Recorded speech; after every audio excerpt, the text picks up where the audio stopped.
Good evening, everyone. I am Councillor Laura Binks, Mayor of Strathbogie Shire Council. I would like to welcome you to this ordinary council meeting of 16th of August 2022. We acknowledge the traditional custodians of the places we live, work and play. We recognise and respect the enduring relationship they have with their lands and waters, and we pay respects to elders past and present. Today we're meeting on the lands of the Taungurung people of the Eastern Kulin Nation, whose sovereignty here has never been ceded. We've had to move to virtual meetings streamed through our website again for our August meeting to respond to the state government advice to mitigate the spread of COVID-19 by working from home where possible. I wish to welcome you all watching our live stream. This meeting is being held in accordance with Strathbogie Shire's governance rules and the ministerial good practice guidelines MGPG-1 for virtual meetings. All councillors and staff are working remotely and alone, so there's no need for them to wear face masks. This means that you can see and hear us properly. If we have technical difficulties during today's meeting, which means we are unable to stream the meeting to the public, we will adjourn the meeting for 15 minutes.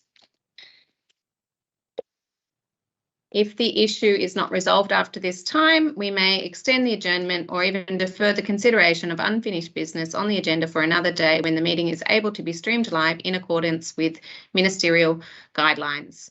Voting by councillors at tonight's meeting will be held by a show of hands. If a councillor or officer has a conflict of interest in a matter, they will be asked to leave the meeting and no discussion on the matter will commence until we are sure they have done so. The person will then be contacted to rejoin the meeting after the matter has been considered and the vote concluded. We're also introducing the practice of having a 10-minute restroom break should the meeting extend beyond 2 hours in duration. If the meeting is still going at 8 p.m, I will ask for a procedural motion to adjourn the meeting for 10 minutes. We will continue the live feed during that time. However, you may see a number of blank screens as councillors and officers turn off their cameras and microphones during the break. We have a number of community members who have registered to speak to items on the agenda this meeting. It would be appreciated if members of the community can ensure that your camera and microphones are turned off until I call your name to make your presentation. When I call on you to speak, can you please turn on your camera and microphone? If you have poor internet connection and keeping your camera on for your whole presentation, if you have poor internet connection and can't keep your camera on for your whole presentation, you may request the chair to turn off your camera. You may request of the chair to turn off your camera. It is essential, however, that you turn on your camera when you are introduced so that all participants in the meeting can see you. You have 5 minutes to make your presentation. A bell will ring at the 4-minute mark so that you know to focus on those last few points you wish to make. Councillors can ask questions of clarification but cannot enter into any debate. Before we continue with the meeting, I would like to welcome our new Director of Sustainable Infrastructure, Vlad Adamek. Vlad brings with him a wealth of engineering and project experience, and on behalf of the council, we look forward to working with you, Vlad. Thank you, Mayor. Thank you, Vlad. CEO Salomon, are there any apologies? Thank you, and through you, Mayor, no, there are no apologies for this evening's meeting. Thank you, CEO Salomon. I did just get a message. Here we go. We have Reg with us. Thank you. Okay, councillors and officers, are there any disclosures of conflicts of interest to be made under Rule 94 of our Governance Rules and Division 2 of the Local Government Act 2020? Councillor Hourigan. Thank you, Mayor Binks. I declare a material conflict of interest for item number 9.2.3, application for sponsorship, Euroa Show and Shine, please. Thank you, Councillor Hourigan. Were there any further conflicts of interest? Okay. Councillors, the minutes from the ordinary council meeting held on the 19th of July 2022 require confirmation. Councillors, can I have a motion, please?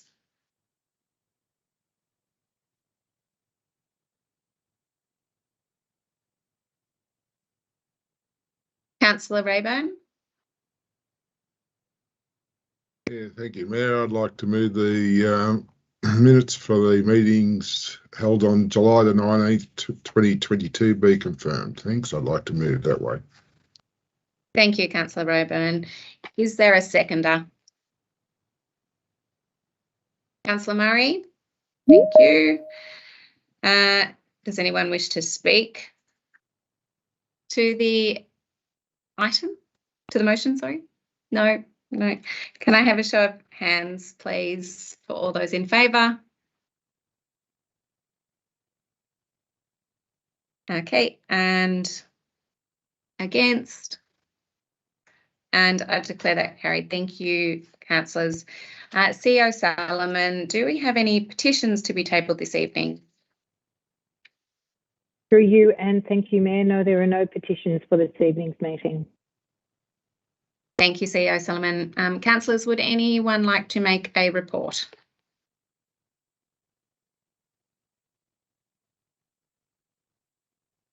Councillor Murray.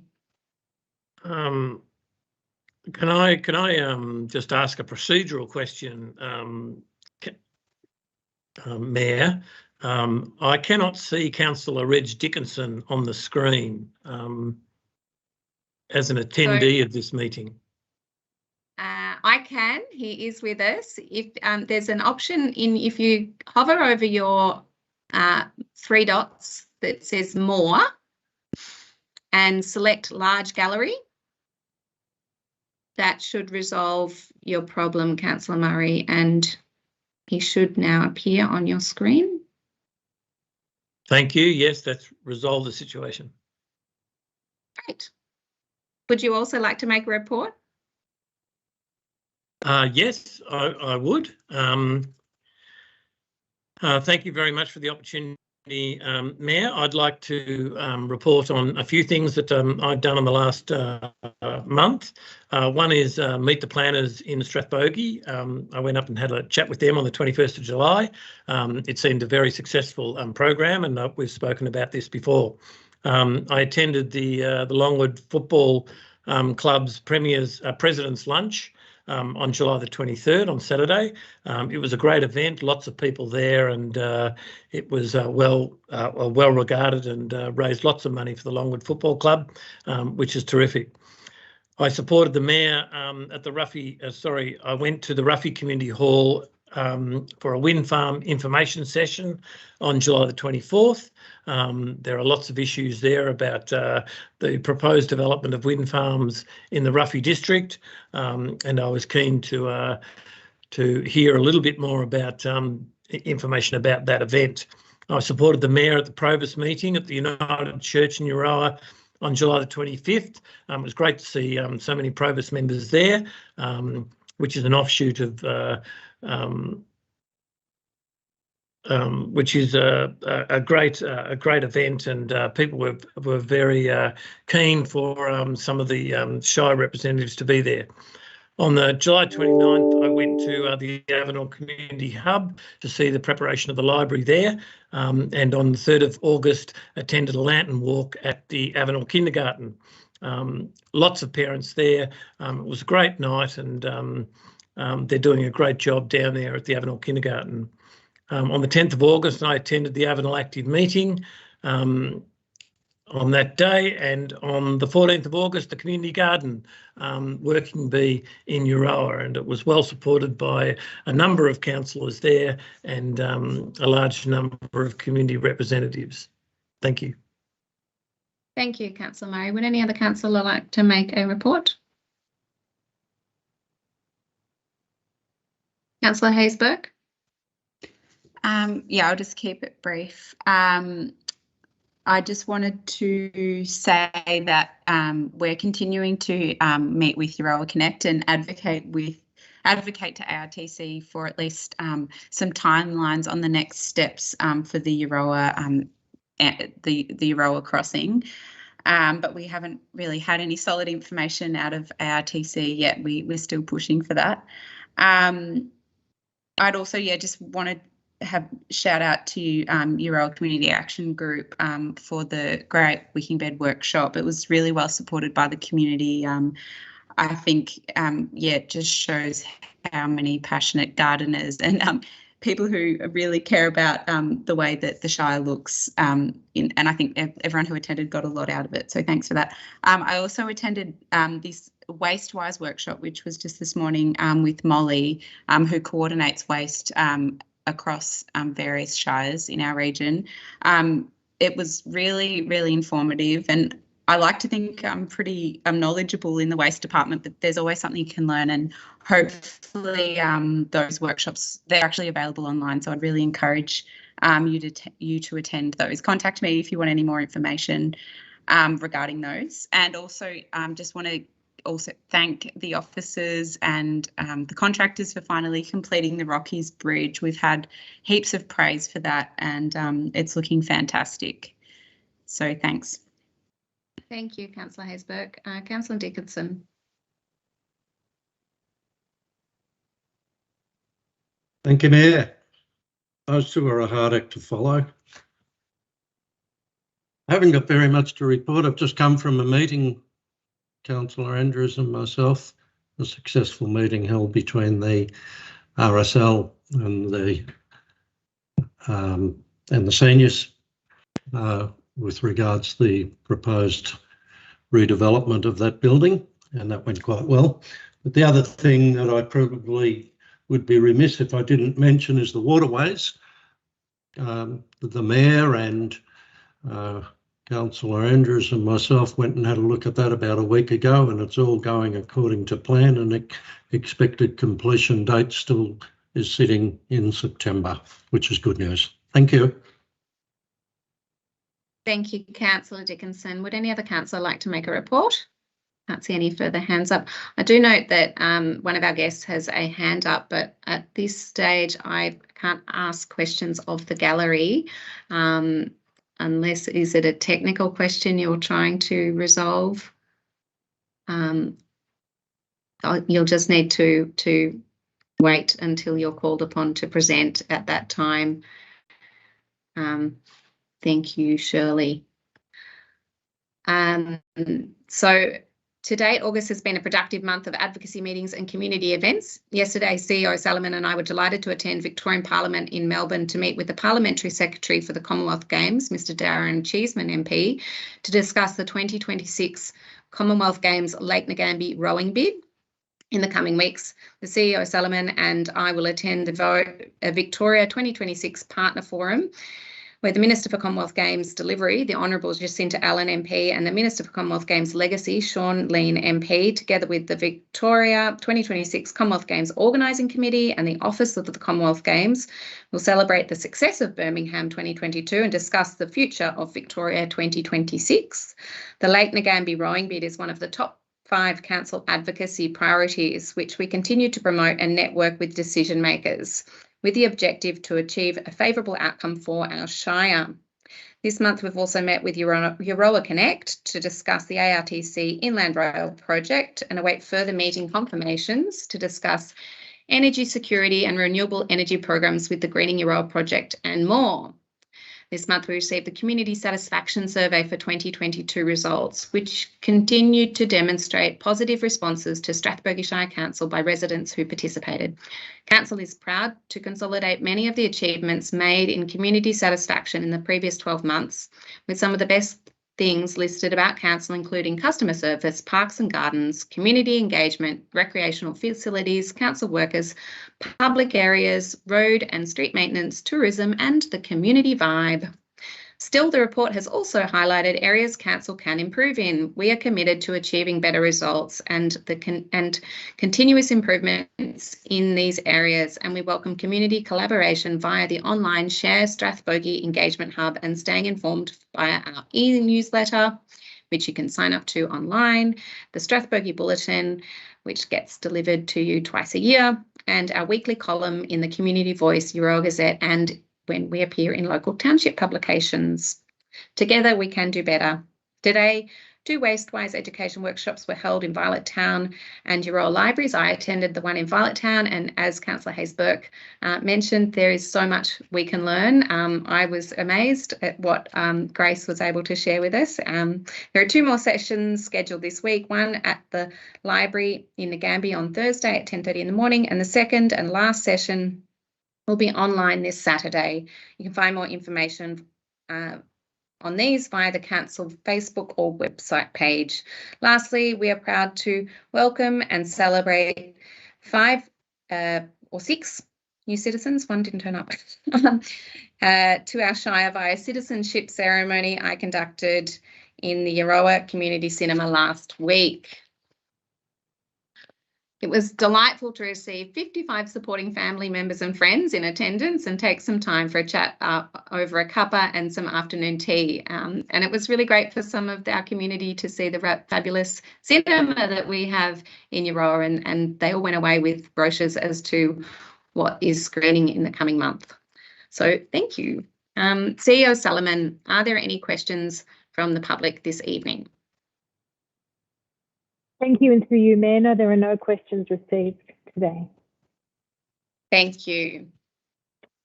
Okay, we'll now move to the officer reports. So we move to page 1 of our agenda this evening, item 9.1.1, planning applications received and planning applications determined 1 to 31 July 2022. Director Tingay, may we have a summary of the report, please? Thank you, Mayor Binks. During the period of 1 to the 31st of July 2022, there were 17 new planning permit applications received and 13 planning permit applications decided upon. Whilst outside the above reporting period, the report also highlights a planning permit issued for the removal of native vegetation on Longwood Ruffy Road, Longwood. This permit was issued on the 5th of August 2022. Due to recent road widening, a number of trees remain within the spoon drain, creating a potential dangerous situation. The application was referred to DELP, the Department of Environment, Land, Water and Planning, and they provided consent with conditions. There is a recommendation on page 1 for Council's consideration. Thank you, Mayor Binks. Thank you, Director Tingay. Councillors, are there any questions of clarification for the officer? Councillor Andrews. Thank you, Mayor. Yes, Director Tingay, I believe there is an offset amount which the council will have to pay towards DELP. Is that correct? And how's that work, please?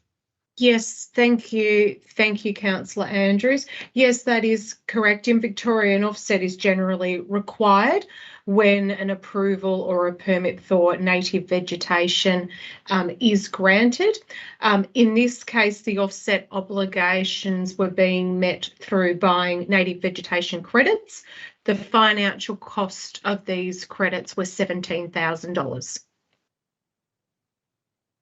Thank you, Director Tingay. Any further questions or clarification? No, councillors, can I have a motion, and can you state what your motion is, please?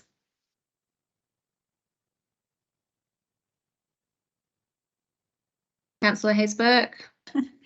Thank you. I wish to move the motion on page 1 of the agenda. Thank you, Councillor Hayes-Burke. Is there a seconder to the motion? Councillor Dickinson. Thank you, Councillor Dickinson. Did you wish to speak to the motion, Councillor Hayes-Burke? No, that's okay. Thanks. Councillor Dickinson, would you like to speak to the motion? No. Would any councillor like to speak to or against the motion? No. Councillors, I'll put the motion to a vote. Can I have a show of hands for all those in favour, please? And against? And I declare that carried. Thank you, councillors. I'll now move to item, page 8, item 9.2.1, the Avenel Community Plan 2022 to 2026. Director Tingay, may we have a summary of the report, please? Thank you, Mayor Binks. Throughout the months of December 2021 through to March 2022, Avenel Active were busy undertaking consultation and engagement for the development of the new Avenel Community Plan 2022 to 2026. In line with the funding conditions of Council's Community Planning Program guidelines, all action groups must have a current plan noted by Council to be eligible for funding. There is a recommendation on page 8 for Council's consideration. Thank you, Mayor Binks. Thank you, Director Tingay. Councillors, are there any questions or clarification for the officer regarding this item? No. Councillors, can I have a motion, please, and can you state what your motion is? Councillor Murray. Thank you, Mayor. I'd like to move the recommendation listed on page 8 of the agenda for the acknowledgement of the receiving of the Avenel Community Plan. Thank you, Councillor Murray. Is there a seconder to the motion?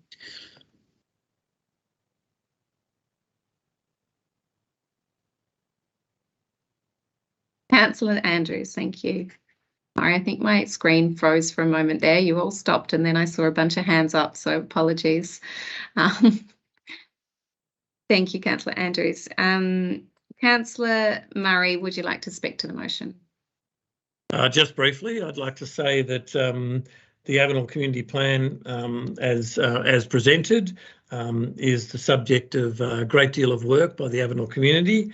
73 responses over 4 months were collected, which looked at issues such as traffic management, access and mobility issues, and environmental issues in the township of Avenel, and it very much reflects the results of our satisfaction survey, and is in line with some of their concerns that are listed there.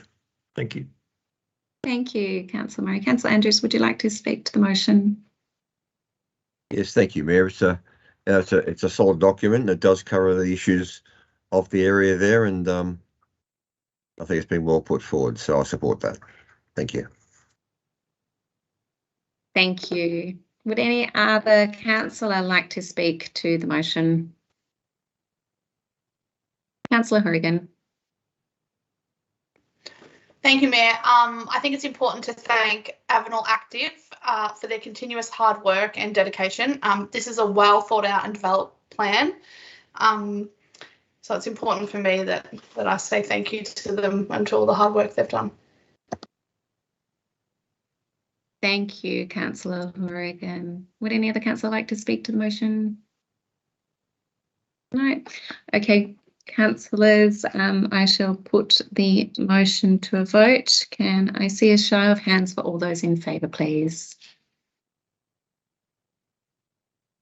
And against? And I declare that carried. Thank you, councillors. Moving on to page 13 of the agenda, item 9.2.2, application for sponsorship, Strathbogie Heritage Day. Strathbogie Heritage Day.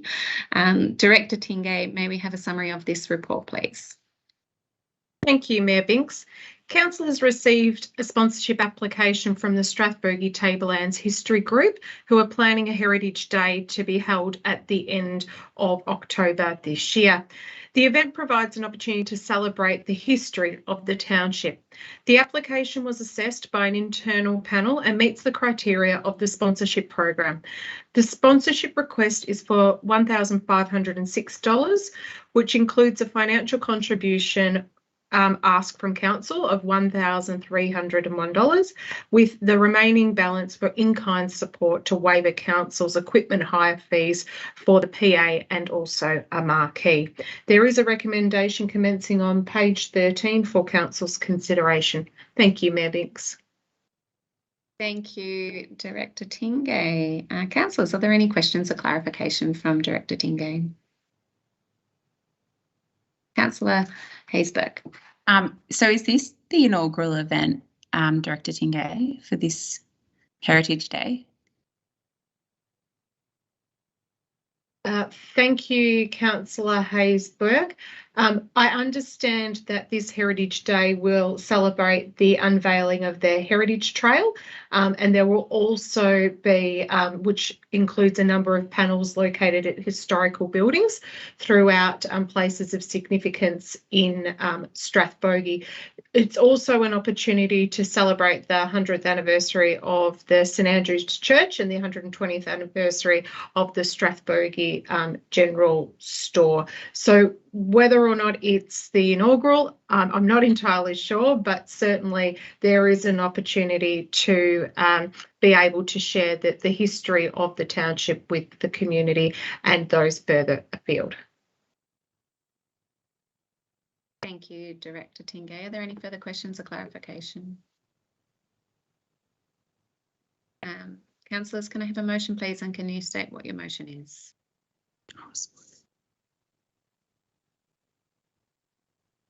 Councillor Hayes-Burke, was that a hand? Yeah. Sorry, when we're online, if you can hold it up, you're moving quickly and my internet in the office is a bit slow, so perhaps don't move so quickly. Yeah.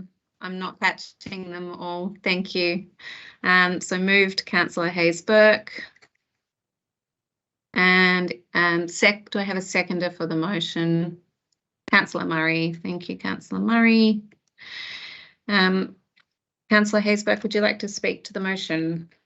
I just think it's great that the Strathbogie Tablelands History Group's putting together a festival or Heritage Day for the community. These community events really enrich, I think, the experience of living in the Shire, and hopefully, you know, some visitors will come as well. I'm really looking forward to it. I think it's one of the privileges of being on council, being able to support these community events. So I hope it's a great success. Thank you, Councillor Hayes-Burke. Councillor Murray, would you like to speak to the motion?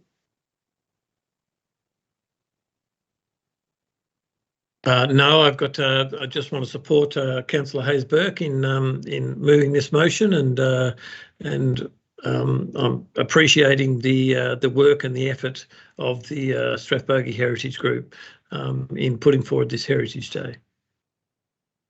Thank you, Councillor Murray. Would any other councillor like to speak to the motion? No. Okay, councillors, excuse me, I'll put the motion to the vote. Can I see a show of hands for all those in favour, please?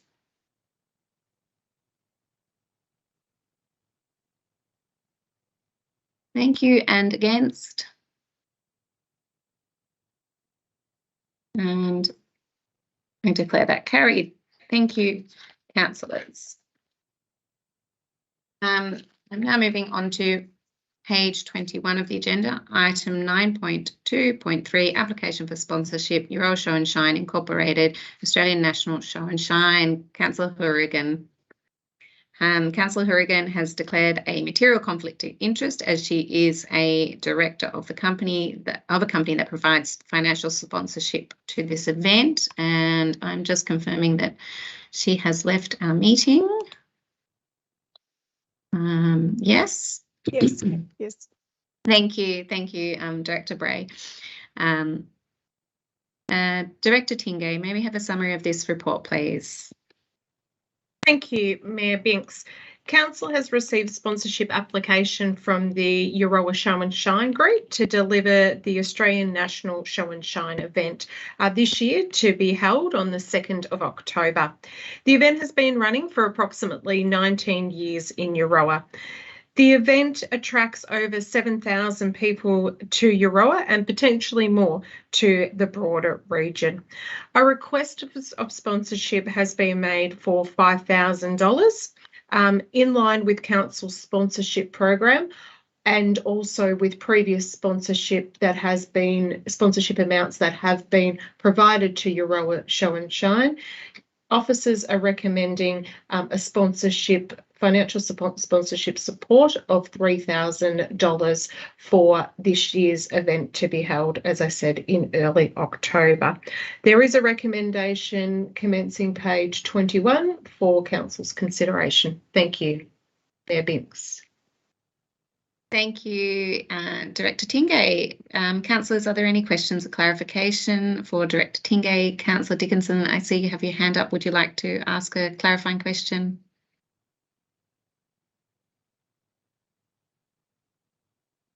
You're on mute, Councillor Dickinson. I knew that. I was just wondering, when do you stop sponsorship? I note that they have been getting sponsorship, it would appear, for 19 years, and the aim is on these types of events for them to become self-sufficient, as I've just read in your preamble there.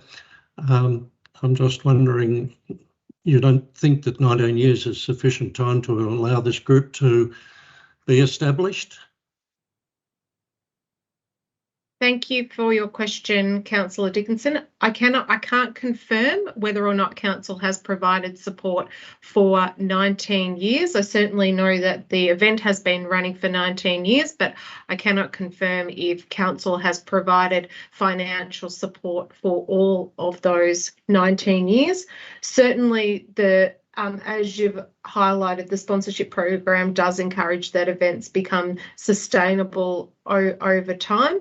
On this occasion, the request has come in for $5,000. We are recommending to Council a reduced amount of $3,000. Also noting that the event hasn't ran for a couple of years due to the COVID-19 pandemic.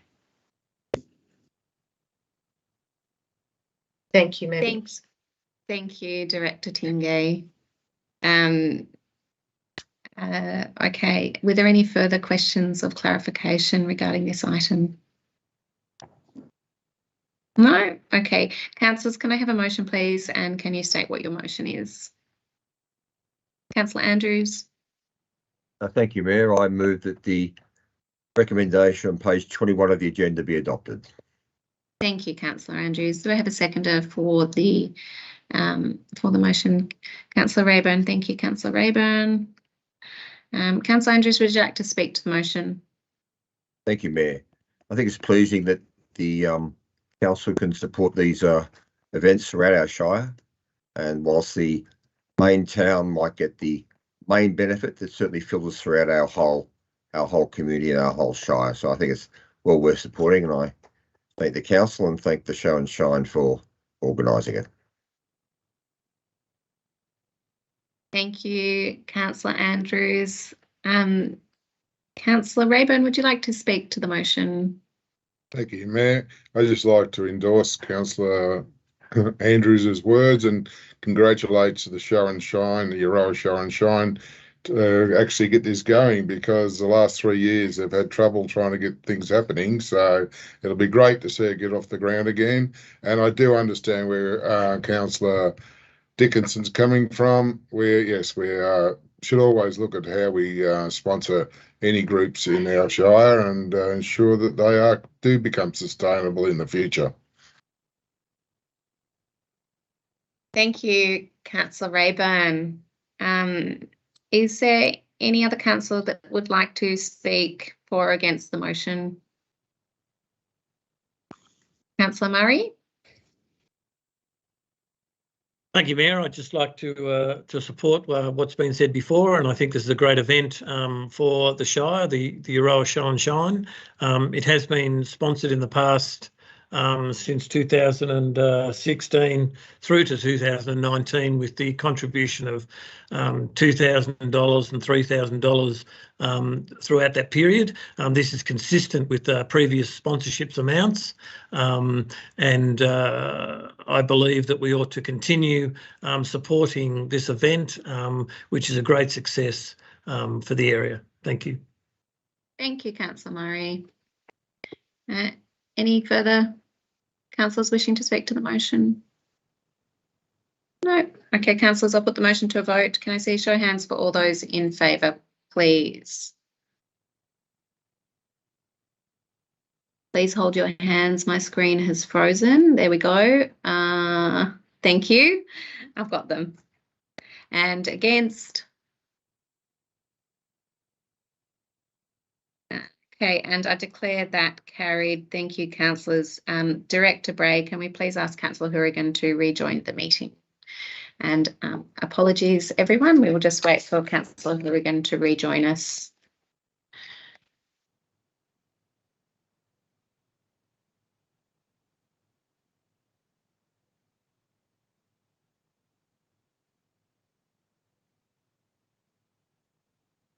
Councillor Hourigan, welcome back. So we'll now move to page 29 of the agenda, item 9.2.4, application for sponsorship, Longwood Football Netball Club, Kyabram and District Football and Netball League elimination final. Director Tingay, may we have a summary of this report, please? Thank you, Mayor Binks. Council has received a sponsorship application from the Longwood Football Netball Club to support the delivery of the Kyabram and District Football Netball League elimination final to be held on the 20th of August. The application was assessed and it does meet the sponsorship criteria. The request for sponsorship for the amount of $1,800 is for portable toilet hire and also for skip bins. There is a recommendation on page 29 for Council's consideration. Thank you, Mayor Binks. Thank you, Director Tingay. Councillors, is there further any questions or clarification for Officer? No? Okay, councillors, can I have a motion, please? And can you state what your motion is? Councillor Haysberg. Thanks, Mayor. Can I please support the recommendation on page 29 of the agenda? Thank you. Do I have a seconder to the motion? Councillor Dickinson. Thank you. Councillor Haysberg, would you like to speak to the motion? Yeah, thank you. Just to say, I think it's great to see council supporting smaller clubs like this to get what will be quite a big event in town, and congratulations to the Longwood Football Netball League for getting the final at their club, because I think that's not an easy thing to do. So good on them for getting it there, and yeah, I'm sure it'll be great for the community and the town. Thank you, Councillor Haysberg. Councillor Dickinson, would you like to speak to the motion? Oh, you're on mute, Councillor Dickinson. Yeah, I know. I just want to support Councillor Haysberg's comments. These little townships, communities, they work hard, they work together, and they achieve things, especially Longwood. They're a go-ahead little township, haven't got much of a footy team, but that's not their fault. That's a population issue. And so many of these small clubs have folded in recent years, and I just hope for Longwood's sake that they continue to survive and strive. Thank you. Thanks, Councillor Dickinson. Would any other councillor like to speak to the motion? No. Councillors, I'll put the motion to a vote. Can I see a show of hands for all those in favour, please? Thank you. And against? And I declare that carried. Thank you, councillors. So we now move to page 37, item 9.2.5, community grants funding 2022 to 2023 allocations. Director Tingay, can we have a summary of this report, please? Thank you, Mayor Binks. Council has received 15 applications for the 2022-2023 Community Grants Funding Program. A variety of applications were received from groups right across the Shire. All were assessed and all deemed to meet the criteria of the Community Grants Program. In addition to the allocation that is proposed for the funding of these 15 applications, Officers are also recommending that a second round of community grants be open on the 1st of October and close on the 31st of October. As we received 15 applications, there is some additional money in the budget left over. We are also recommending that the small grants program still continue and allocate $8,000 to that component, and then an amount of $7,000 to deliver community capacity building workshops and training opportunities to support our community to identify and develop community projects. There is a recommendation on page 38 for Council's consideration. Thank you, Mayor Binks. Thank you, Director Tingay. Councillors, are there any questions for clarification for Director Tingay? No? Okay, councillors, can I have a motion, please, and can you state what your motion is? Councillor Dickinson? You're on. I would like to move the motion that's on page 38. Thank you, Councillor Dickinson. Is there a seconder to the motion? Councillor Murray. Thank you, Councillor Murray. Councillor Dickinson, would you like to speak to the motion? Well, this is great. 15 applications received and 15 grants approved. This is ratepayers' money at work, and all of these organisations deserve credit for what they do.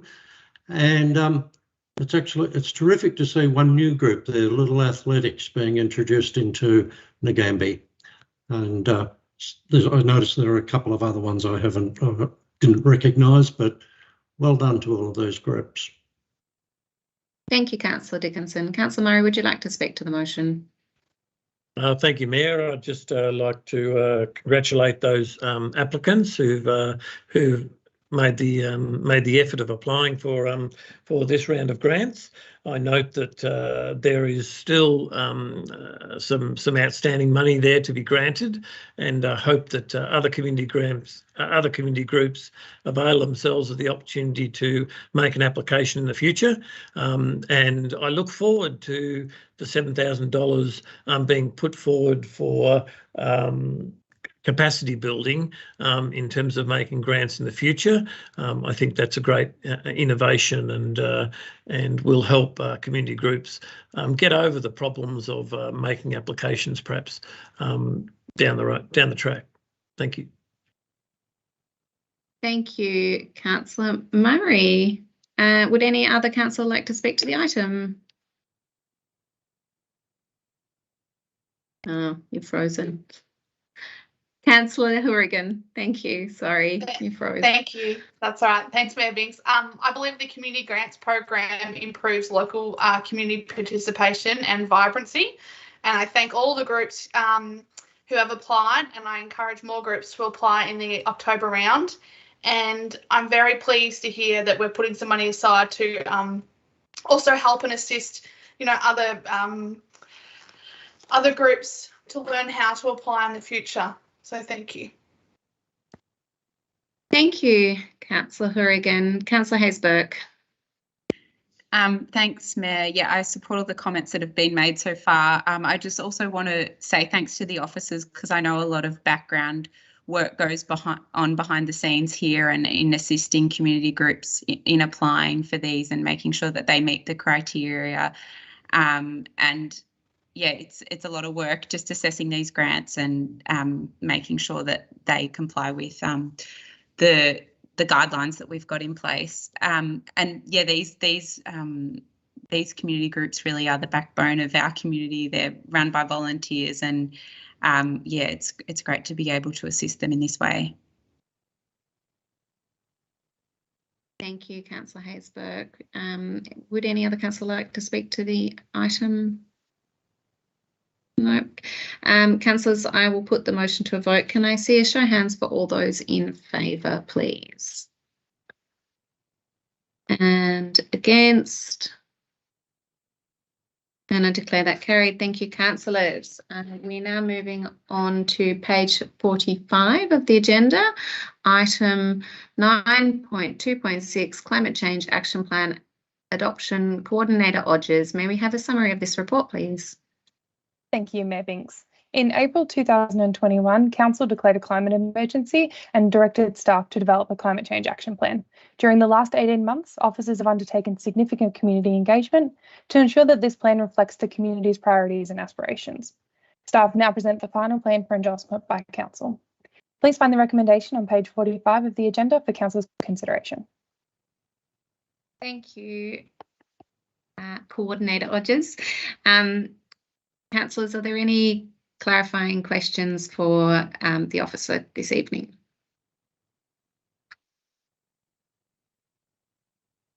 No? Okay, councillors, we have several parties wishing to speak. Sorry, oh, Mayor Binks. Sorry, okay, you froze. Ah! Councillor Horgan Wow. had her hand up first. Thank you, Councillor. Thank you, Director Bray. Thank you. It was all very still at my end. Apologies. Councillor Horgan, would you like to ask your question? Thanks, Mayor Binks. I have two questions tonight, so if it's okay, I'll ask the first one first and then go with the second one. Thank you. I'm not sure whether to direct this to the director or Molly, so apologies, but how much will the climate change action plan cost per year, roughly? So if we were to complete each of the actions over the 5 years, so sort of about 10 actions per year, we'd be looking to spend between 80 to 100,000 each year. This is obviously likely to change. We may have some big projects in some years and smaller projects in others that will change that budget allocation, but that's the general amount. Some of the funding as well will come from council's operational budgets, like for permeable concrete, that will come from ops and that kind of stuff.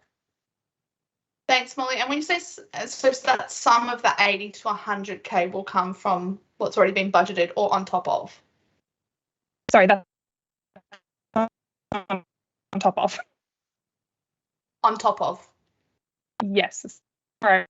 Yeah, so we've budgeted between 80 to 100 grand per annum for each of the climate change action plans, but if there's specific areas like fleet or concrete, that will fall under the direct council department. So if they're already council expenditure that we already undertake, they'll already sit there. Thanks, Molly. And Mayor Binks, if I could just ask the last question. Certainly, Councillor Horgan. Thank you. How much will the offsets cost us from the financial year of 24-25 onwards per year to be able to obtain getting the net zero emissions? And also a rough figure is fine. I'm not looking for an exact. Thank you, through you, Mayor. So assuming that between now and 2024-25, we don't undertake any other works in this space, we'd assume that based on current business as usual, we'd be looking between a low of 27,000 per year and a high of 75,000 per year. That is, of course, depending on what the spot market for carbon credit pricing does between now and then. Thank you. Thank you, Coordinator Odgers. And so who else was wanting to ask a clarifying question? Councillor Murray, yes. Thank you, Mayor. I wanted to ask a general question about Action 26 on page 20 is listed in the attachment there, which says we should ensure an independent facility to operate during extreme climate events. Can I ask, is this likely to be able to be insured without the expenditure of extra fossil fuels in the development, in the making these facilities independent? Thank you, through you, Mayor. So when we're looking at making our these community refuges as off-grid as possible, particularly so they can function during times of climate emergencies, they will be fueled with, assuming, solar power and batteries, but there could obviously be other forms of power as well that we could use, but we wouldn't be looking to put in diesel generators at these locations. Thank you, Coordinator Odgers. Are there any further questions or clarification? No, I think you're not freezing on me this time. Okay, we have several community members wishing to speak to this item. Our first submission on this item tonight is from Jeff Moran. Jeff, welcome. Can you please turn on your camera and microphone? How's that? Is that fine? Yes, I have. Have you got? Yeah, there you are. Sorry, I think there's a real gremlin in my system tonight. But I've got you now and I can hear you. You have 5 minutes to make your presentation and a bell will sound at the 4-minute mark. Okay. Thank you for the opportunity to speak to this particular issue.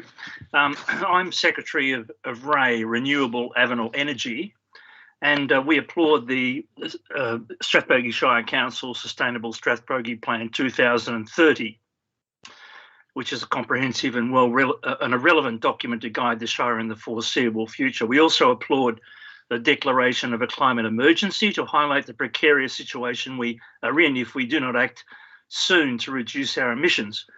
But also we want to focus on social equity as far as renewable energy options are concerned. RAE aim is to work with the Strathbogie Shire to achieve and support many of your aims and objectives, more specifically the low carbon goal and also social equity. I communicated with the CEO in December 2020 with regard to gaining support for a community battery and making Avenel the Yakandanda, if you like, of Strathbogie Shire. RAE communicates with local residents via public meetings, newspaper articles, letter drops, as well as like-minded organisations in Euroa and Yakandanda. We've liaised with Molly Odgers about and sought her guidance and support in various climate and energy matters. Avenel has no piped gas, but electricity, liquid petroleum gas and wood-fired heaters and stoves, the last two being very emission intensive contributors, plus being significant drains now on household finances. Also, not to mention possibly the health effects of wood smoke in the future, and that's something maybe the Shire might have to address in future as well. Avenel has, as a result of education, solar rebates, and Strathbogie Shire solar PV bulk buy back in 2017 achieved 49% solar penetration in the town compared with 27% nationwide, and Avenel residents have shown a strong desire to foster renewable energy technology and committed funds to installation of such.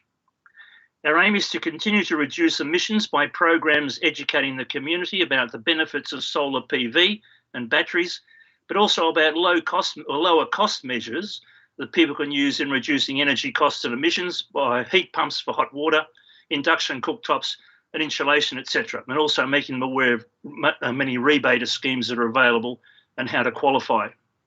We aim to try and distinguish the solar haves from the have-nots and make it a much more equitable distribution of the way that we have the way we approach sustainable energy in the future, to lessen the gap, because a lot of people can't afford to put solar panels on their roofs, and that's why we're sort of working hard to try and bridge that gap. Avenel has engaged with a benefactor to make available 11 $10,000 interest-free loans over 10 years to install solar panels and batteries in the community, of which 10 of those have already been installed. We've engaged with consultants and developed a strategic plan for Avenel to guide a renewable energy future in Avenel, with the help from a $10,000 grant from the Hume Community Hub. The strategic plan will form the basis of our decision-making in the short to medium term. With a $29,000 grant from Strathbogie Shire, RAE developed a solar battery heat refuge in the Avenel Memorial Hall to guard against residents being left without power and hence air conditioning in power outages in summer. This will also work as a cold refuge with similar power outages in winter, a place where they can get warm. Total energy savings to the Strathbogie Shire Council of approximately $150 per month in electricity charges, plus a 70% reduction on costs of electricity. This also addresses the social impact of climate change in the Strathbogie Shire plan. The solar battery installation has also reduced emissions by 99%, according to Molly Hodges. Our aim is to make Avenel 100% renewable by 2030 and a very resilient community. And for Strathbogie Shire to support Avenel as maybe a showcase community of the Yakandanda style. We need help to move our plan forward as far as a renewable energy future, and we hopefully can look at some sort of distributed energy system, so all community can benefit from what's happening in Avenel. So that's basically my spiel as far as your sustainability plan and solar panels, etc. Thank you, Jeff. And thanks for taking the time to present to us. Councillors, do you have any questions or clarification for Jeff? Councillor Andrews? Thank you, Mayor, and thank you, Jeff. I'd just like to ask the question, does your group propose to advocate for the banning of wood fire heaters in the future? No, we're not that far down the track, but it is obviously there are a lot of councils and shires in Melbourne and other places which are moving in that direction. It's probably down the track at some point in time, unless we can replace the wood-fired heaters with a cheap form of electricity and so on. That will become probably a health issue and maybe something that needs to be addressed down the track. But we're not advocating that at the moment. Thank you, Jeff. Any further questions or clarification? Councillor Hayes-Burke. Thanks, Jeff, and hi. So in general, what sort of support are you wanting from council exactly? Well, I suppose to help us progress, we're at sort of, if you like, thinking of our moving towards a sustainable energy future in Avenel. We're at the beginning of the, if you like, the funnel that moves down towards the end. We've developed a strategic plan. We now need to move along towards the end, where we can look at perhaps what's feasible in Avenel as far as renewable energy is concerned. And we appreciate the support of the Shire in trying to help us to move towards the end of that funnel so we come up with a clear plan as far as what we need to do in Avenel, whether it be community batteries, whether it be a solar farm, whether it be some other form of means by which we can store energy and distribute it to the community to try and break down that barrier between the solar haves and the solar have-nots and make it a more equitable distribution of energy through the community. And that's where we need the Shire's support. We think we can make Avenel a showcase for the Shire, if you like, something that would be the Shire could, talk about and sort of promote as being, an ideal sort of renewable energy community, and whether it be through mini grids or whatever. But that's the sort of plan that we'd like to sort of get the Shire support for. Thanks for that clarification, Jeff. Any further questions of clarification? No? Okay, Jeff. Oh, no. Sorry, Councillor Hayes-Burke. Don't worry. Okay, thanks. So can I just ask, I guess, the CEO, would we be best to advise Jeff to maybe make a budget submission at the time of the budget submissions in order to assist progress for Avenel, the Avenel community? Through you, Mayor, yes, that's probably the most appropriate place. And also, as always, Jeff, we will work with the group to advise you of any grant opportunities, either state or federal, that you may also be able to apply for to progress your initiatives. Thank you. Thank you, Julie. Thanks, Jeff. You can now turn off your camera and microphone, and I will ask our next submitter to come forward. So the next submitter is Shirley Saywells. Shirley, welcome. Can you please turn on your camera and microphone?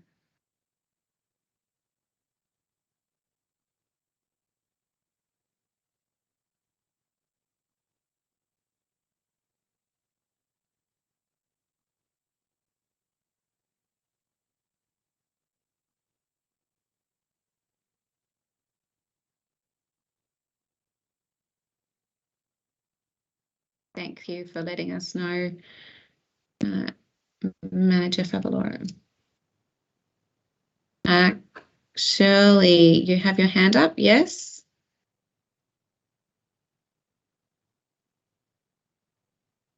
Can you turn on your, are you able to turn on your camera and audio, Shirley?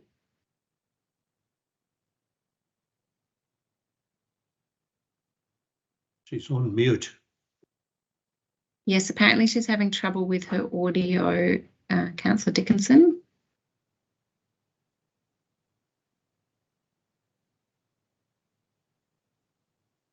Maybe we might move to the next group of submitters and see if we can help Shirley offline. Yes, I was just going to suggest, Shirley, it might, if you leave the meeting and rejoin, we might solve your problem. And in the meantime, I will move to the next group of submitters. I understand you can hear me. And we'll get our staff to support you offline. And apologies for the technical glitch. So I will ask if Kristen can please support Shirley in getting her able to submit. So we have another final submission this evening is a joint submission from Helen Mckernan and Carol Hammond. Helen and Carol, welcome. Can you please turn on your camera and microphone? Thank you. Welcome, and you have 5 minutes to make your presentation, and a bell will sound at the 4-minute mark. Good evening, everyone, and thank you for inviting us to talk. We're from the Strathbogie Ranges Conservation Management Network, and we put in a submission. So we'll just talk very broadly to our main points. And as the person who wrote Sustainable Strathbogie 2030, I'm keenly aware of its faults and its positives. It had an aspirational tone, of course, but it was fundamentally embedded in the science. Sorry to interrupt, Carol. You're very echoey. I might ask you to turn off your camera and perhaps come closer to the microphone. Yeah. It's very echoey where you are. It's quite challenging to hear you.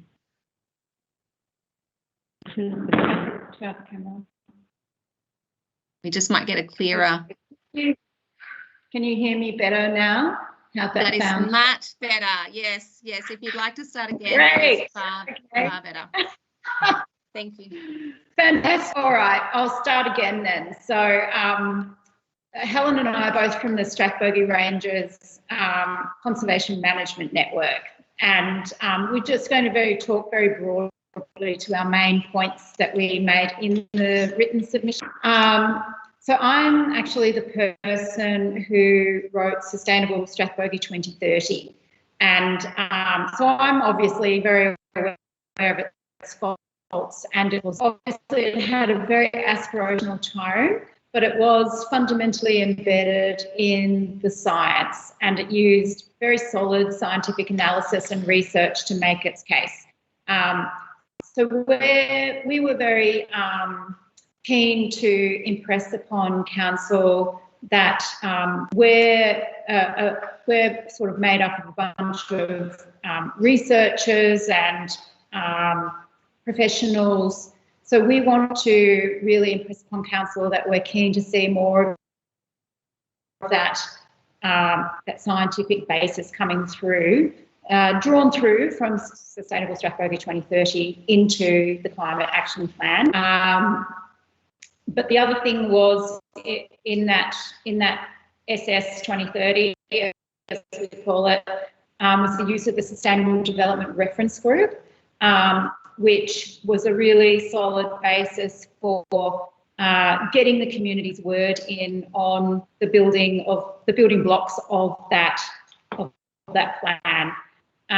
It was a committed group of community from right across the Shire who stood alongside council to develop it. And this legacy we would really like to be built upon in the new action plan and integrated back in, even in the ongoing, development of actions per se. So something akin to the Sustainable Development Reference Group would be great to get started on.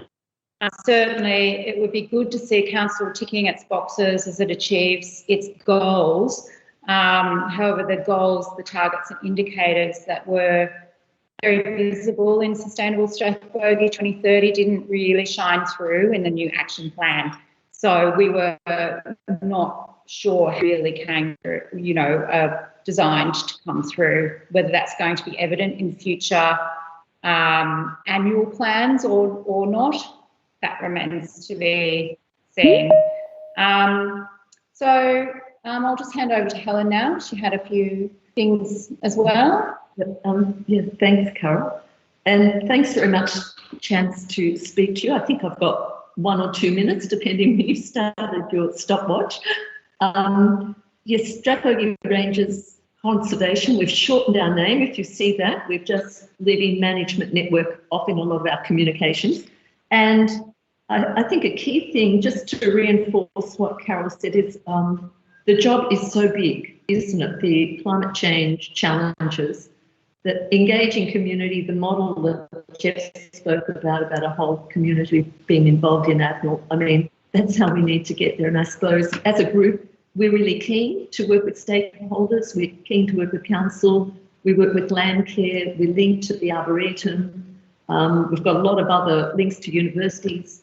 As Carol said, we like to do research and we like to do on-the-ground work. I suppose our key focus is around biodiversity and also people, engaging people. We've been lately running a whole lot of arts in nature program, which seemed a really good time after COVID to do that, take people out into nature to do art, for that purpose of getting people to observe nature more closely, have those discussions about being part of nature and to engage them. So I think we've got a great track record around things we've done, around fungi, festivals, things like that, of engaging people. But we also want to, over the next 2 years, track what's happening with climate change.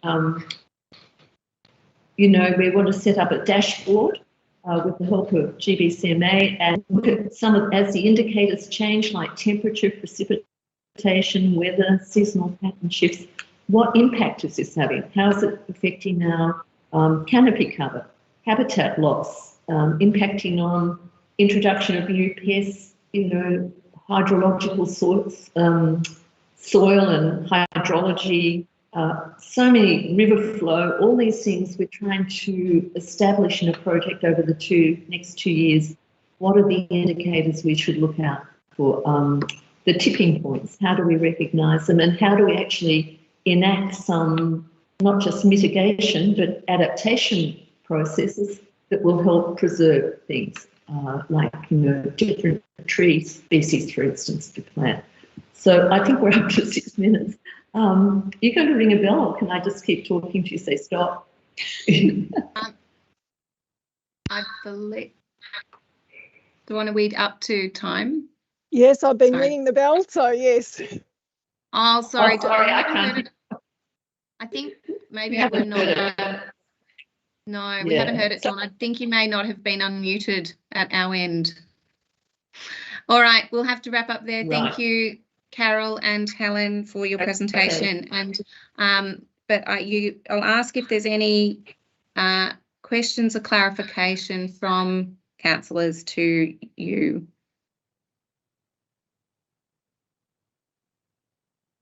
No? Okay. I believe we have Shirley back.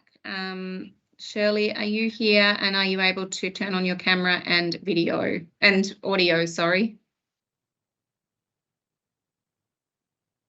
I'm going to just turn on my audio because I'm having real trouble. It's dropping out, so I'll minimise the bandwidth. Can you hear me?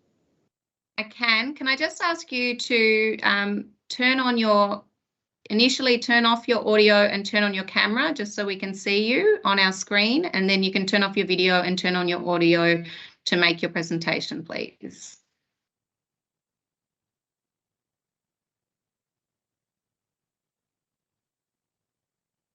Great. Got you. Can see you. If you can now turn off your video and turn on your audio. You have 5 minutes to make your presentation, and Dawn, if you unmute so we can hear your bell, because we were unable to hear it in that last one. A bell will sound at 4 minutes, so you know when to wrap up. Thank you, Shirley. Thank you. Thanks for the opportunity. I firstly want to just give enormous credit to Council for what's been achieved since they took on board some of the climate actions. The Memorandum of Understanding with the Tangarong is important because we need to be working with everybody. The Climate Emergency Declaration is fabulous. I think we're all upgrade, and the Share platform is so user-friendly. Thank you for that. And the ongoing and huge work that's occurring to upgrade the state planning scheme is really, really essential if we're serious about climate action. I just have to question Councillor Horrigan's question about the cost of action. I think anybody who questions the cost of action must also question the cost of inaction. We know how much climate action is going to cost us, but we are going to pay way more down the track if we do nothing. And I equate it to what you would do if your child was sick.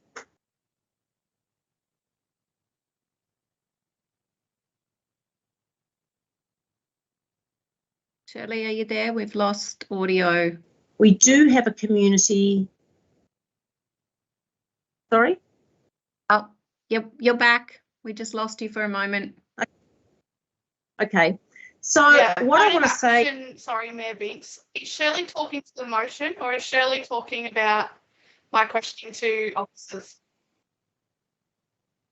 I believe she was talking to your question. Oh.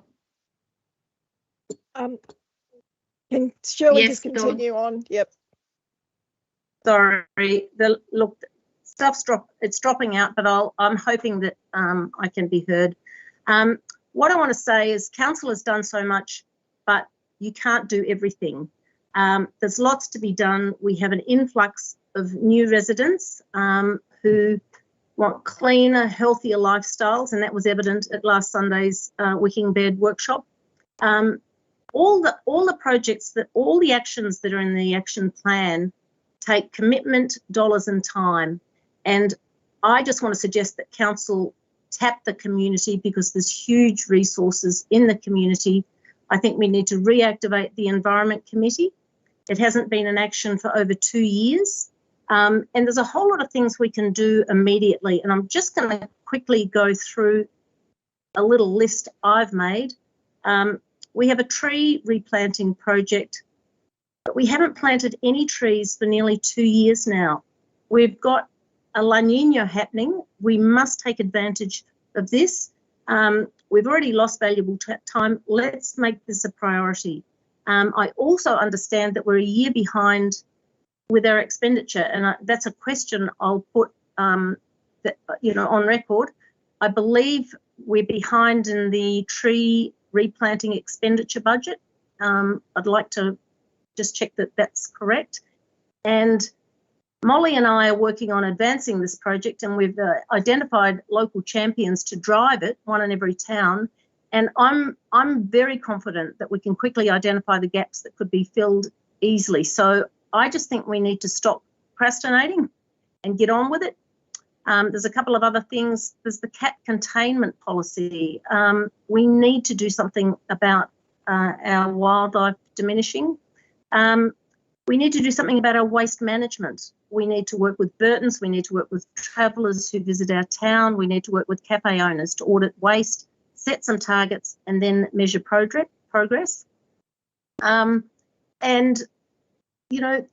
Look, there's a whole list of things. I think we put together a little plan in 2017.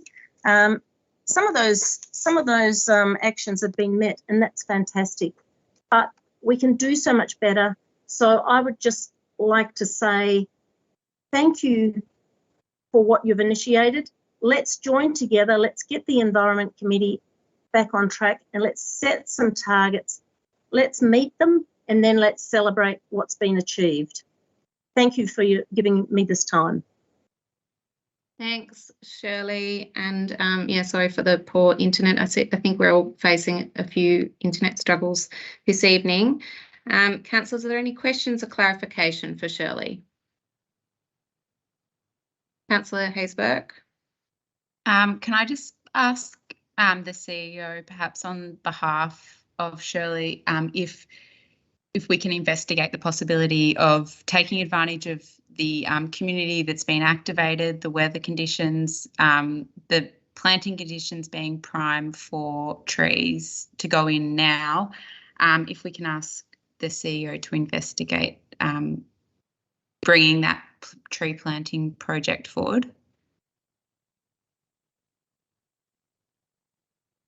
Thank you, and through you, Mayor, yes, we can investigate whether that's possible and where the tree planting program is at and what resourcing we have available, and we'll come back to council. So yes, we'll take it on notice and come back to you. Thank you. Thanks, CEO Solomon. Any further questions or clarification? No. Okay, thanks, Shirley. You can turn off your audio now. Your camera's already off, and thank you for taking the time to submit to us this evening.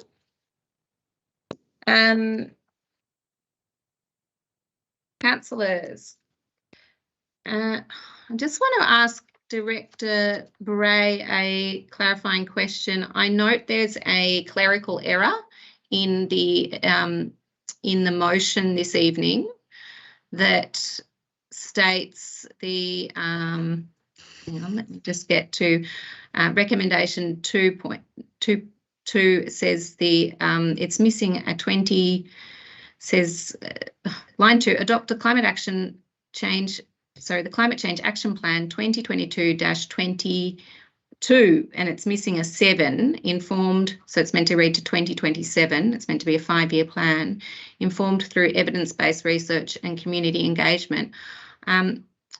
Director Bray, I just wanted to understand how we can manage this clerical error. So through you, Mayor, whoever moves the motion can correct that error. But we could do some under our governance rules. We can also correct errors and misspelling mistakes and those sorts of things in the minutes anyway. But it would be more transparent for a councillor to correct that error in their motion, please. Thank you for that clarification, Director Bray. Councillors, can I have a motion, please, and can you state what your motion is? Councillor Murray. Sorry, is that, I think I've seen some hands fly up. Yeah, Councillor Murray, sorry, yeah, it's going a bit bonkers here. Thank you, Mayor. I'd like to move the motion as listed on page 45 of our agenda with a couple of amendments. Firstly, to amend dot point 2 to read adopt the climate change action plan, and it should read 2022 to 2027, as you indicated. And also I would like to move that recommendation with the addition of a dot point number 5, which would read inform the community twice yearly with a report on the progress of the Climate Change Action Plan 2022 to 2027 to be published on Council's communication and news channels. Thank you, Councillor Murray. Is there a seconder to the motion put forward? I think you may have frozen. Councillor Haysbert. Thank you, Councillor Haysbert.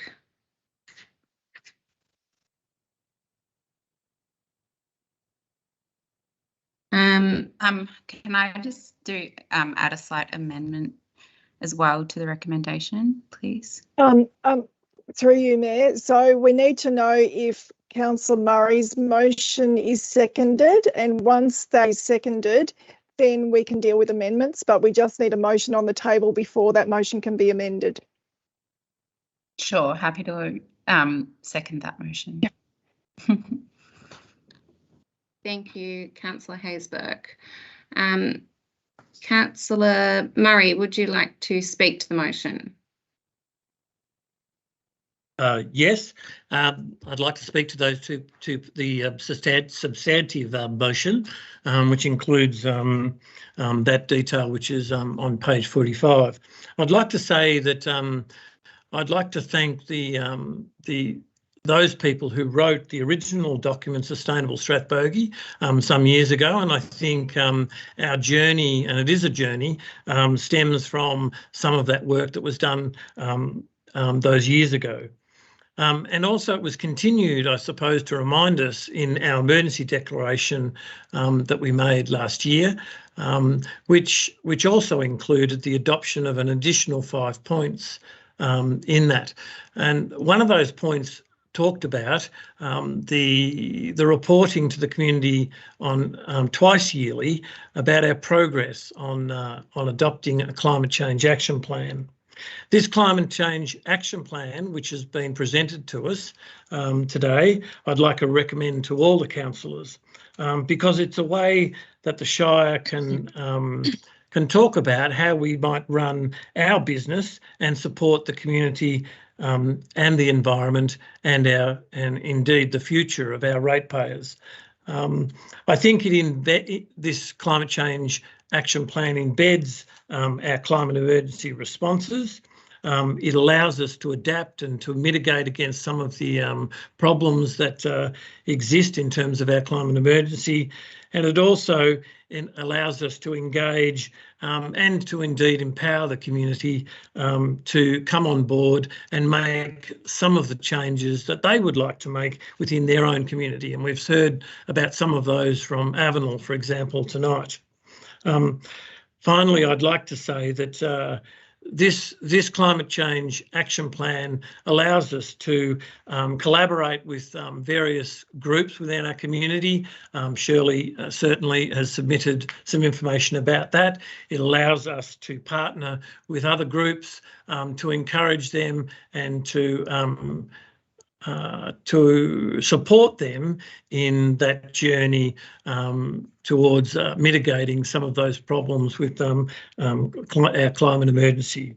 Finally, I'd like to thank Molly Odgers and her team for coming up with such a sound body of work in terms of our future of addressing this issue of our climate change and the action plan that she's put forward. Thank you. Thank you, Councillor Murray. Councillor Haysbert, would you like to move it?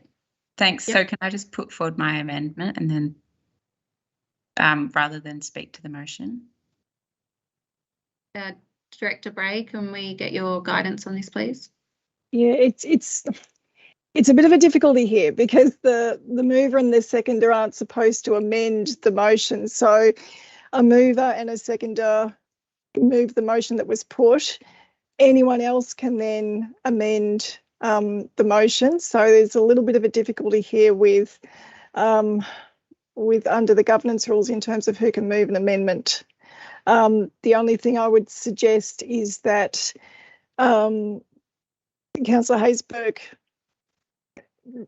reserves her right or makes a speech now supporting the motion, but another councillor could ask what that amendment is and maybe consider that. But the mover and the seconder can't actually amend the motion once the motion's been moved and seconded.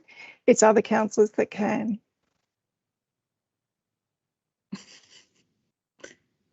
Okay, so Councillor Dickinson, you know what my my amendment is? Are you happy to propose that to the mover and seconder, for example? I don't know what the amendment is. It's around investigating options for a no idling policy. Oh, no, I'm not prepared to support that. Okay, so it looks like it probably wouldn't be supported anyway, I think. I'll reserve my right to speak. Thanks, Councillor Haysberg. Would any other councillor like to speak supporting or opposing the motion, please? No. Councillor Hourigan. Thank you. Through you, Vinks. With this particular motion, it was important for me to ask the officers questions because in the report, I couldn't find any finances that were attached to it. And I do value being open, honest and transparent with the community in all aspects of what I do through council business. And to be able to do that, you have to detail to a certain extent, or where possible, what the financial impacts are to the community who are paying our rates. And so I very much thank Molly for the estimated cost in which she's come up with, which has been helpful in me being able to make a decision tonight on this particular policy. I'm very pleased and thank you to all officers and everyone involved, including the community who have had a big say in the Climate Change Action Plan document. So I think that that's a very important document and it provides the targets to work for and what's able to be achieved. There is a couple of issues I have, but then with the document so big, I'm sure a lot of people have issues. So I might work through them. So since in number 39 that we're going to transition to all hybrid vehicles by 2025, and it makes me question about what we're actually going to be doing with our vehicles to be able to reach that target, even if they don't need to be turned over yet, and what happens to them. Especially when we move on to point number 40, which is transition to electric vehicles by 2030. And I know that we can't, we try to forecast, where the batteries will be at by then and how, will we be able to reuse them, or will you, be able to upgrade them, or will it be cheaper just to replace the whole car? I mean, there's so many ifs and buts that it concerns me about what will happen and will our wastage go up. I have an issue with point number 41 on there that says advocate for and investigate local net zero emissions community energy solutions, with the example being solar, PV, wind power and hydro. I'm hearing a lot from my community at the moment about the wind power in Ruffy, and so I don't feel very comfortable to say that we're going to advocate for a potential of those solutions, whilst I think we should advocate. I feel that the cost to the ratepayers in this particular instance of being 80 to 100k on average per year plus operational costs that are already involved. When we first voted on the climate emergency, I know there was a lot of questions asked about what is this cost, and I know we couldn't get a firm answer then, which is fine, but we're talking about over $500,000, and I don't feel that in this particular day and age that we can, can afford that. To then, on top of that, in the financial year of 24, 25 and onwards per year, we could be paying in excess of 27 to 75k per year just to meet our net zero emissions. Then it brings me, I think about what we've been creating since we've been here, and another example I can give you is Rocky's Bridge, which we very much needed, and it was a massive advocacy piece, especially during my campaigning. But we used 200 cubic metres of concrete in the creation of that bridge. And that's a bridge that's celebrated by our community and designed by the community as well with climate change, in mind. Are we just going to keep offsetting to be able to reduce this, or are we actually going to take real action into getting to the net zero target? So at this particular point, whilst I would like to adopt the climate change action plan, I'm not very enthused about the net zero target by 2025. I also listened very much to what Jeff spoke about tonight, and I couldn't have said it any better. And what he's proposing for the Avenel community is absolutely amazing, because there is a lot of people out there who are unable to afford this. And this is just for Shire, which I'm very, very grateful for. But they are also our ratepayers. But what Jeff spoke about, you know, transitioning to the renewable energy for Avenel, but making sure that he's taking, you know, people who can't afford that on board is absolutely brilliant. So thank you, Jeff, for doing that. I love the enthusiasm from our community to do more in that space. So I very much support that bit of the motion. Thanks. Thanks, Councillor Hourigan.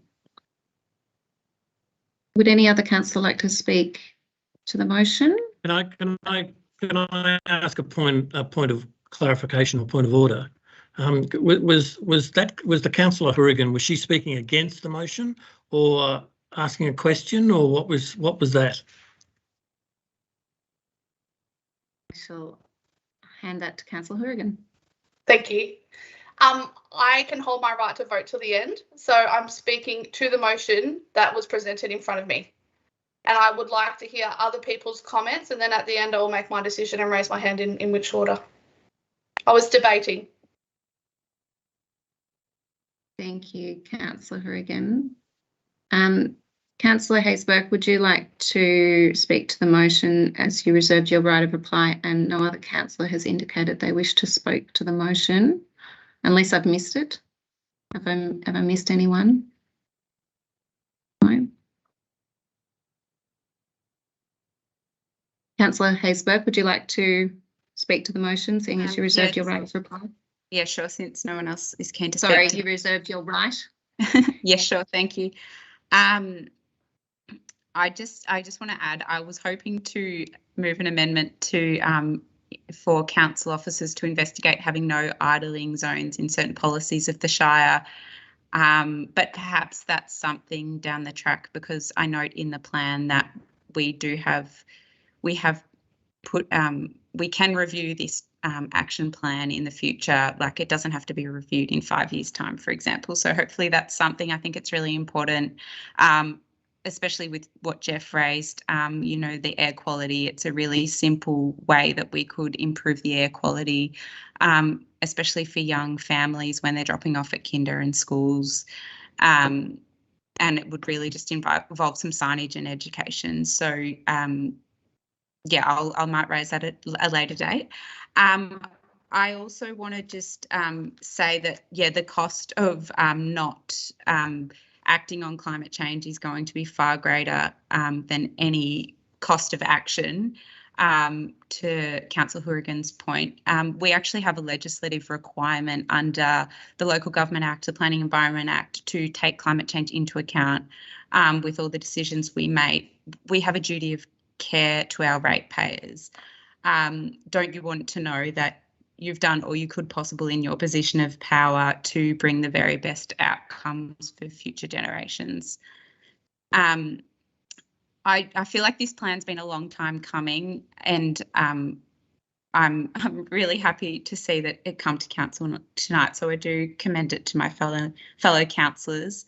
There are heaps of actions in here, and I do believe that all organisations in the future will have to eventually become carbon neutral. I'm happy to see Strathbogie Council not passing the buck and trying to tackle this incredibly important issue and showing that leadership for the community. This plan focuses on partnering with the Aroa Arboretum and environmental groups, protecting our precious water supply and using it sparingly. Transitioning to all-electric fleet has been discussed. Planting street trees, which I see as a really important initiative for so many reasons, reducing carbon, but also reducing heat island effect. And yeah, it creates like an environment where people can safely walk the streets when it's a lot hotter, with providing shade. We will be supporting landowners and farmers transitioning to net zero, supporting Trust for Nature properties. We'll be placing a greater emphasis on cycling and walking. We'll be focusing on environmental design principles in new buildings. and we'll be working with Taungurung Land and Water Council on our climate emergency response. With regards to waste, we'll be establishing a green team within the council, which will hopefully encourage better waste practices and hopefully disseminate the great actions that we're trying to achieve throughout the organisation. In relation to Shirley's point about restraining cats, perhaps that's one for the domestic animal management plan. Maybe we can tackle that issue in there. I do agree it's important for wildlife. There is an action which is Action 45 around establishing a reference group, which I also agree is very important. I thought about trying to bring that action forward to this year. However, at council, we're doing some work around very best practice engagement, and we're definitely keen to harness the wisdom and expertise from the community to inform our actions and to ensure that we can deliver on this action plan. But I'll come back to the community in a future meeting to share the approaches that we're planning to implement and how the community can be involved and help us achieve this goal of net zero by 2025. I'd also like to just add that I'm personally still terrified by climate change, and there's so many things that we can all do. It's a really tough issue that we do need to tackle together, as has been clear tonight. I'm proud of Strathbogie Shire for taking this issue seriously. Firstly, with the Climate Emergency Declaration, and hopefully with the adoption of this Climate Action Plan tonight. I know there's been a huge amount of community input. We had roundtables, we had weeks of circulating this document, getting feedback from the community, and it's being put forward to councillors tonight. So and Molly's helped bring it all together. So thanks, Molly, for all your efforts. And I really do support it, and I hope the other councillors do too. Thank you, Councillor Hourigan. Councillor Murray, sorry, Councillor Haysbert. Sorry. Thank you, Councillor Haysbert. We can edit that out of the final one. Councillor Murray, would you like to exercise your right of reply? Thank you, Mayor. I guess I'd like to reiterate that this action plan is really, in essence, about the Shire and how we conduct our business, and also about how we support the communities within the Shire. And I think it does a good job at doing that. Certainly, climate change in general is going to generate a cost, and Councillor Hourigan is within her rights to talk about that cost.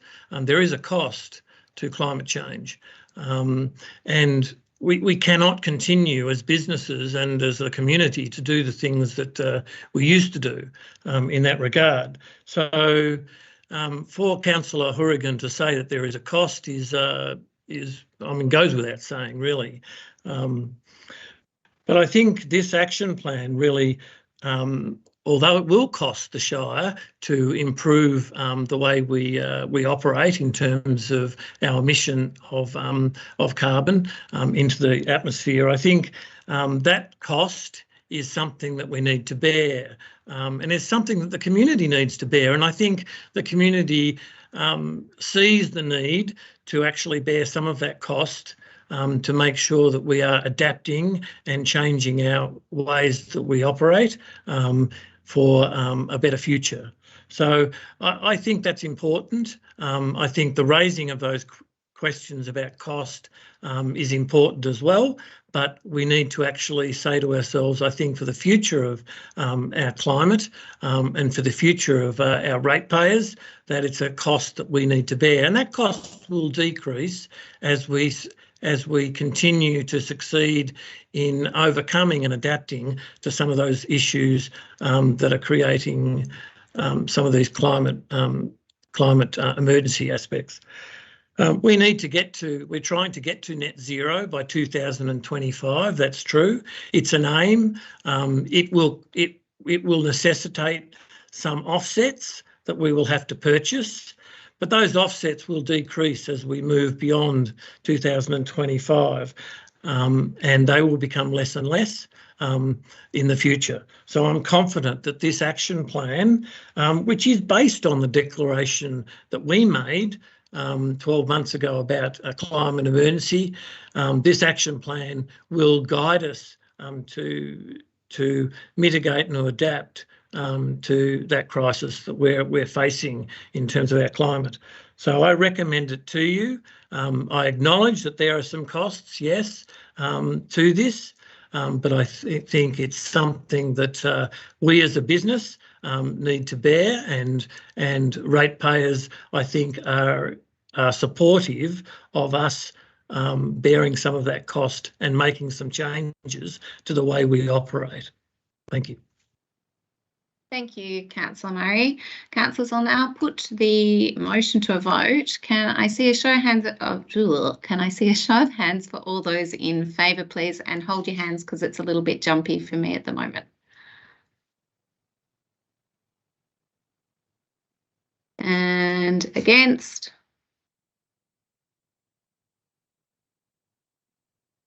And I declare that carried. Can I please call a division? You can, Councillor Haysbert. Can I see a show of hands for those in favour? So I have Councillor Haysbert, Councillor Murray, Councillor Rayburn, and Councillor Binks, and Councillor Dickinson. And can I see a show of hands for those against, please? Councillor Hourigan and Councillor Andrews. Thank you, councillors. We'll now move on to page 52 of our agenda, item 9.2.7, Goulburn Broken Integrated Water Management Forum Strategic Directions Statement. Coordinator Odgers, may we have a summary of this report, please? Thank you, Mayor Binks. Strathbogie Shire Council is a member of the Goulburn Broken Integrated Water Management Forum. The Goulburn Broken IWM Forum is one of 10 regional integrated water management forums across Victoria that are responsible for the local implementation of the Integrated Water Management Framework for Victoria. This strategic direction statement describes the water challenges and opportunities in our region for the next 5 years and is an update of the plan from 2018. Strathbogie Shire Council has 3 projects highlighted in the SDS, including Greening Your Role. Please find the recommendation on page 52 of the agenda for your consideration. Thank you, Coordinator Odgers. Councillors, are there any questions or clarification for the officer regarding this item? Councillor Murray. Can I ask about the greening Avenel item, which is listed in that document, please? Can somebody explain a bit about what that might be? Certainly, through you, Mayor. So the greening Avenel item in the Integrated Water Management Strategic Direction Statement is to look at working with developers on increasing environmental flows and the healthiness of stormwater that's entering the drainage system before it flows into Hughes Creek. Thank you. Thank you, Coordinator Odgers. Any further questions or clarification? No, okay. Councillors, can I have a motion, please, and can you state what your motion is? Councillor Haysbert. Thanks, Mayor. I recommend that Council note the attached Goulburn Broken Integrated Water Management Strategic Forum Direction Statement. Thank you, Councillor Haysbert. Is there a seconder to the motion? Councillor Hourigan. Got you around the right way this time. Thank you. Would you like to speak to the motion, Councillor Haysbert? Well, just to say thanks for all this work that's gone into this forum, because it's water's obviously something that we can't live without, and it's great to see greening Avenel, greening Euroa and greening Nagambie as key priorities over the next couple of years, and projects that the Golden Broken is keen to support. Thank you, Councillor Haysbert. Councillor Horrigan, would you like to speak to the motion? Thank you. Would any other councillor like to speak for or against the motion? No. Okay, councillors, I'll put the motion to a vote. Can I see a show of hands for all those in favour, please?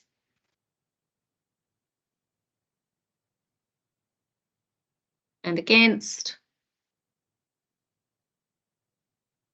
And I declare that carried. Thank you, councillors. So we move down to page 58, 9.2.8, Victorian Transmission Investment Framework Submission. Director Tingay, may we have a summary of the report, please? Thank you, Mayor Binks. This report is to note the written submission that Strathbogie Shire Council has sent to the state government in response to their draft Victorian Transmission Investment Framework.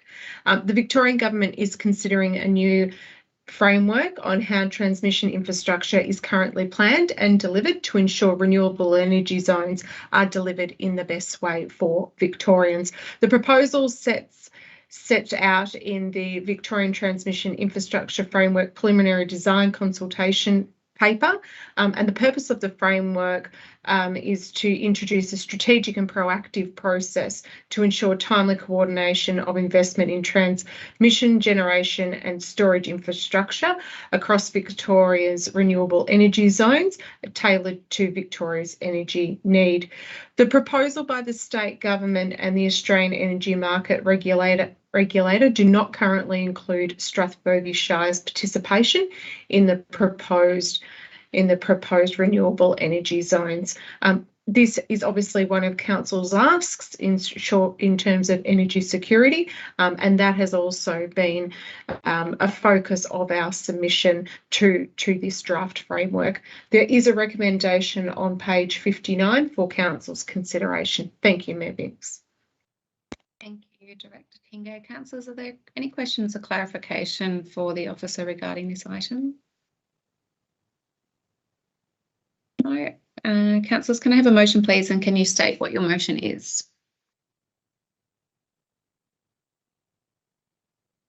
Councillor Murray. Thank you, Mayor. Can I recommend to councillors the transmission and investment framework as listed on page 59 of the agenda? Thank you, Councillor Murray. Is there a seconder to the motion? Councillor Horrigan. Thank you, Councillor Horrigan. Councillor Murray, would you like to speak to the motion?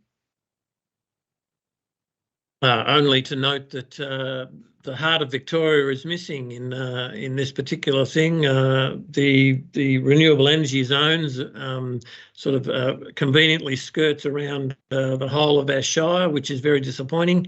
And the transmission zones, transmission lines also skirt around us.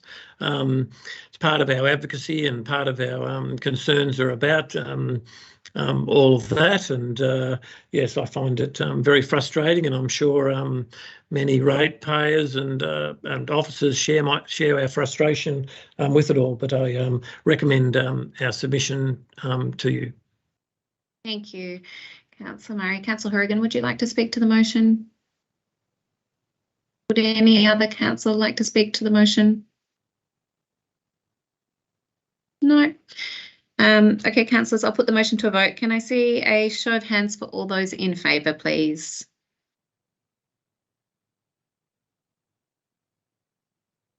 Against?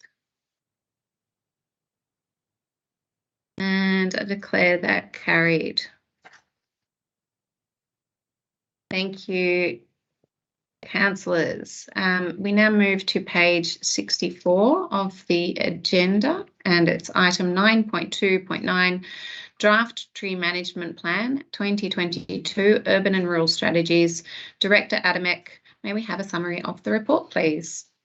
Thank you, Mayor Binks. As a part of the finding of the December 2020 internal audit, report in relation to tree management. A series of recommendations were made, including further developing and implementing the tree management plan, ensuring it's adequately addresses all risk associated with tree assets and meets industry standards. Quite a lot of work has been done in relation to the tree management plan, hands-on work and stuff that we have in our infrastructure, in our assets area. There is quite a lot of work that has been done on the ground. And this report, there's a recommendation there for your consideration on the bottom of the page 64. Thank you, Director Adamek. Councillors, are there any questions or clarification for the officer?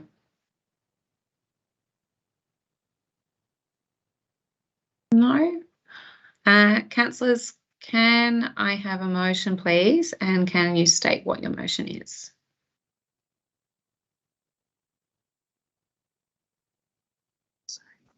Councillor Haysbert. Sure. I'd like to recommend that we adopt, the recommendations on page 64. Thank you, Councillor Haysbert. Is there a seconder to the Councillor Rayburn? Thank you. Councillor Haysbert, would you like to speak to the motion?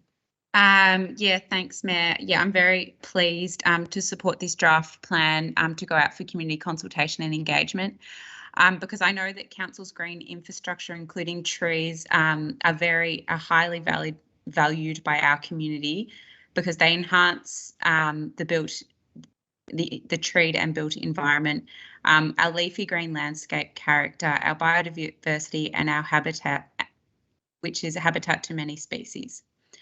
I also know that trees are widely recognised for the contribution to reducing the impacts of climate change, improving water conservation, and for their urban cooling effect. But we also know that trees in public areas managed by council can create a degree of risk to people, property and services through the loss of limbs or through total tree failure. This comprehensive draft plan details our approach to tree management in terms of plantings, inspection regimes and maintenance. That is the strategies that we will put in place to ensure the longevity and quality of the trees within the Shire's urban and rural environments, as well as the risk management framework that will be applied to mitigate the risk to the community as much as possible. It will ensure that our community is aware of council's role in managing our green infrastructure and that it is council when it's on council's land. And I would also like to thank officers for their diligent work over the past months in preparing this draft plan, because I know lots of people have been involved in it. This plan will, I believe, be the first for local government in terms of its comprehensive approach, and we will openly be sharing this with our community, and I imagine other councils will be keen to see what we're doing. So I would really like to encourage the community to please read this document, please review it. We really welcome your feedback through Share Strathbogie, and it will be coming back to council, I believe, in October for endorsement. So thanks. Thank you, Councillor Haysbert. Councillor Rayburn, would you like to speak to the motion? Thank you, Mayor. I'd have to endorse Councillor Haysbert's comments there.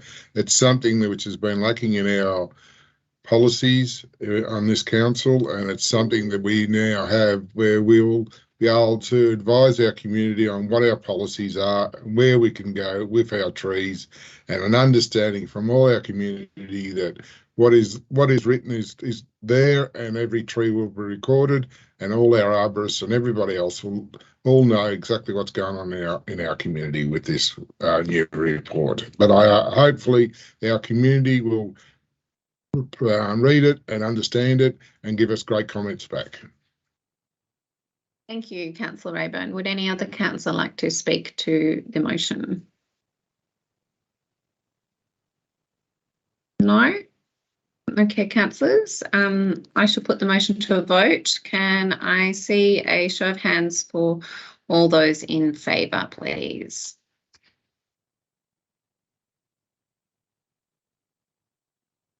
And against?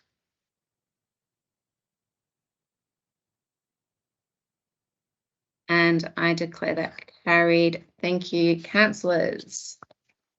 I'll now move to page 72 of the agenda, item 9.3.1, tender for contract number 2122-55, re-roofing of Binney Street Civic Centre, Stage 2. Director Adamek, may we have a summary of this report? This has been quite a few months, 3 months in the making. Councils has undertaken 2 competitive tender processes for the re-roofing of the Binney Street Civic Centre, Stage 2, and both tender processes did not obtain any tender submissions. However, because of that, we went out for a request for quote, and there was 2 submissions that were given to us, and there's a recommendation there on the bottom of that page for you to look at, for you to consider. Thank you, Director Adamek. Councillors, are there any questions or clarification for the officer? No. Councillors, can I have a motion, please, and can you state what your motion is? Councillor Rayburn? Thank you, Mayor. Appreciate it. I'll propose to put an alternative motion forward that council, 1, postpones the re-roofing works at the Binney Street Civic Centre, contract number 2022-55. 2, advises all tenders that the project has been postponed. 3, undertake a structural compliance and occupation health and safety audit of the buildings. 4, allocate funds for the Binney Street Civic Centre re-roofing budget allocation to complete the audit. And 5, the officers bring a further report to council on the audit finding when completed. Thank you. Thank you, Councillor Rayburn. Is there a seconder to Councillor Rayburn's motion? Councillor Andrews. Councillor Rayburn, would you like to speak to your motion? Yes, thank you, Mayor. I'd like to really speak about this. As I've been on council now 2.5 years, I've been noting that we seem to be fixing up things, putting band-aids on everything. And it's come to a time that I believe our community, through the community survey, stated that we have to look after our infrastructure, put money back into our buildings, into our roads, and into our infrastructure completely. So with this coming up, we've got this tender now for nearly $500,000. That's one of the roof. Part of the roof has to be done. There's another part has to be done, which is probably equivalent. There's toilet upgrade, there's flooring upgrade, and there's other issues within the civic centre of the Euroa.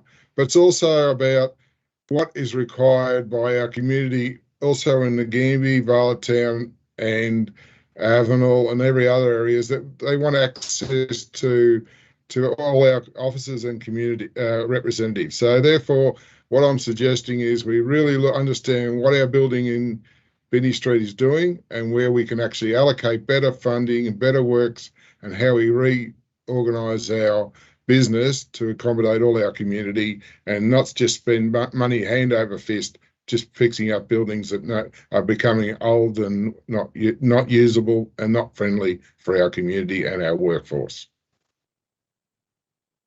Thank you, Councillor Rayburn. Councillor Andrews, would you like to speak to the motion? Thank you, Mayor. Just I support what Councillor Rayburn has put forward, and I have nothing further. Thank you. Thank you, Councillor Andrews. Would any other councillor like to speak to the motion? Councillor Haysberg? Yeah, I support Councillor Rayburn on this. I think it shows the community that we're not afraid to make those tough decisions about the future of these buildings that are now getting pretty old. And I also want to note that I know that some of the conditions that the officers are working in aren't acceptable, and so I do believe that something needs to happen sooner rather than later. Thank you. Thank you, Councillor Haysberg. Would any other councillor like to speak to the motion? No. Okay, councillors, I shall put the alternate motion as read out by Councillor Rayburn to the vote. Can I see a show of hands for all those in favour, please?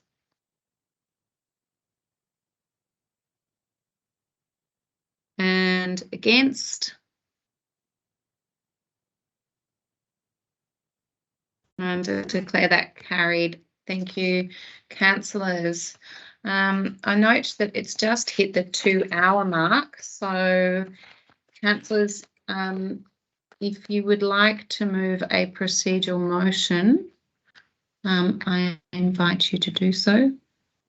Yeah, I'm happy to move a motion for 5 minutes to adjourn the meeting. Thank you, Councillor Hayes-Burke, and seconded by Councillor Murray. Yes. All those in favour? We will, can I ask that we make it 10 minutes, Councillor Hayes-Burke? That's what was stated that we were going to do and what I read out. So we'll be back at 8:10. Thank you.